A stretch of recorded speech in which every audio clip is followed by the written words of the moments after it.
Вообще, если честно, я ребенком был не самым читающим. Не давать, не брать взяток. Детям это прям зашло очень хорошо, что вот эта вот их работа усиленная хоть принесла какие-то плоды.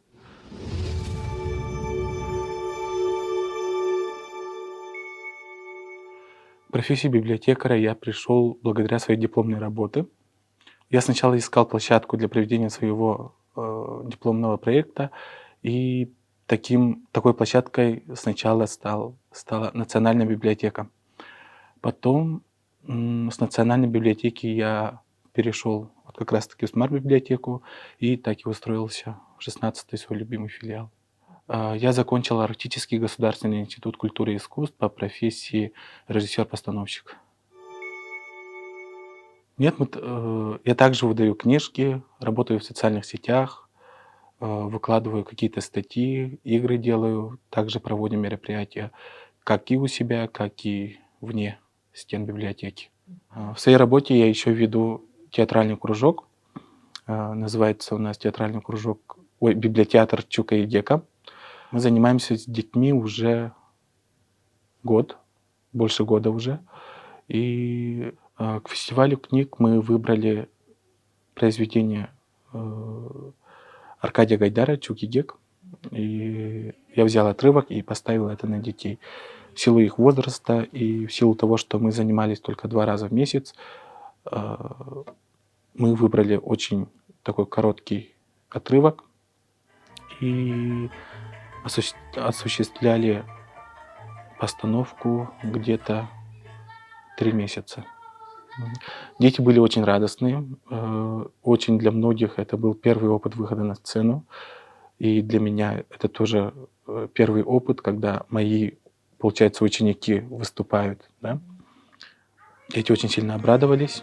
Мы взяли поощрительный приз — поход в кинотеатр Лена на мультфильм «Кунг-фу Панда 4». Вот. Детям это прям зашло очень хорошо, что вот эта вот их работа усиленная хоть принесла какие-то плоды.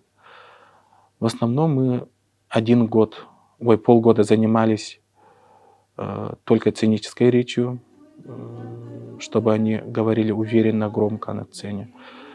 Потом уже перешли на актерское мастерство, и уже после этого, только уже после этого начали делать постановку. Я поверил в свои силы, потому что у меня есть образование, и думаю, я справился как-то. Насчет востребованности, к сожалению, сказать не могу, но думаю, что она, да, востребована. И она, думаю, незаменима, потому что человеку всегда нужен человек. Когда читатель приходит в библиотеку, он в первую очередь обращается к человеку, то есть к библиотекарю, и библиотекарь уже советует что-то, исходя из личных каких-то качеств этого читателя. И все равно никакая цифровая технология этого, думаю, не заменит. Самая моя первая книжка, прочитанная мною, это была «Старушка Талтал». Ее мама мне привезла со школьной библиотеки, и я сначала так удивился, как Луна и так далее все могут так общаться со старушкой. И не знаю, почему она меня так очень сильно впечатлила. Потом, вообще, если честно, я ребенком был не самым читающим. После прихода в библиотеку я начал уже увлекаться. Прям, чтение мне начало нравиться только вот с недавних времен. Но в школе мне понравилась одна книга, книга Гоголя «Ревизор», тем, что она была, ну, какая-то незаштампованная и интересная. Она развивалась очень так ярко и так далее. Персонажи были очень яркими. Он учит просто не давать, не брать взяток, вот, как по мне. А так, уже прочитав во взрослой жизни, его можно интерпретировать как-то по-другому в плане того, что не надо суетиться, не надо чего-то додумывать за остального человека и так далее. Вот если бы они сначала вот пришли в лоб, спросили: вот ты ревизор? Да, да, нет, нет, то, конечно, всей вот этой вот драмы не было бы. «Отцы и дети» тоже одна из моих любимых книг, потому что Проблема отцов и детей, она, думаю, всегда все равно будет стоять, потому что старшее поколение будет как-то учить, потом мы станем старшим поколением и будем учить новое поколение. И вот так по кругу будет идти. Поэтому в этом плане Тургенев, я считаю, великий писатель.